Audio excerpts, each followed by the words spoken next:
Hi all, இந்த வீடியோக்கும் கண்டிப்பாக எனக்கு நீங்கள் தேங்க்ஸ் சொல்ல போகிறீங்க. 1 wall 2 legs endless benefits. Last வீடியோவில் இருக்கிற மாதிரியே வால் சப்போர்ட்டரில் இப்படி லெக்கை ஸ்ட்ரெச் பண்ணிவிட்டு கொஞ்சம் நேரம் படுத்துருங்க. அதுக்கப்புறமா லெக்ஸை இப்படி கொஞ்சம் வைடாக வச்சுக்கிட்டு உங்களுடைய பாதங்களை அவுட்டரில் கொஞ்சம் லைட்டாக அப்படி ட்விஸ்ட் அண்ட் டர்ன் பண்ணிகிட்டே இருங்க. இதில் நீங்கள் கால் அகலமாக வச்சும் கூட உங்கள் பாதங்களை திருப்பி எடுக்கலாம். எவ்வளோ டைட்டாக இருக்க நீஸ்க்குமே இது நல்ல ஒரு ஃப்ளெக்சிபிலிட்டியை கொடுக்குங்க. அதுக்கப்புறம் பாதங்கள் ஒன்றுக்கு ஒன்று நேராக பார்க்குற மாதிரி இப்படி கால்களை டைமண்ட் ஷேப்க்கு கொண்டு வந்து நிறுத்தி வைங்க. உங்களோட முட்டி வாலில் பதிகிற மாதிரி கொஞ்சம் அழுத்தம் கொடுங்க. வலிக்கும் போது காலை ஸ்ட்ரெயிட் பண்ணிவிட்டு ஸ்ட்ரெச் பண்ணிக்கோங்க. இதை ரிப்பீட்டடாக நீங்கள் இந்த ப்ராக்டிஸ் பண்ணலாம். இது லிம்ஃபாட்டிக் ட்ரைனேஜை சப்போர்ட் பண்ணுறதுனால உடம்புல இருக்கக்கூடிய கழிவுகள் எங்கேயும் தேங்காமல் வெளியேறுதுங்க. உடம்பை சுத்தப்படுத்துது.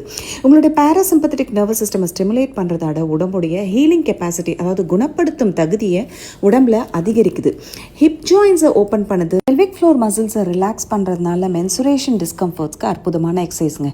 ரீசன்ட் சர்ஜரி பண்ணவங்க மட்டும் கொஞ்சம் இதை தவிர்த்துருங்க. Just hold yoga.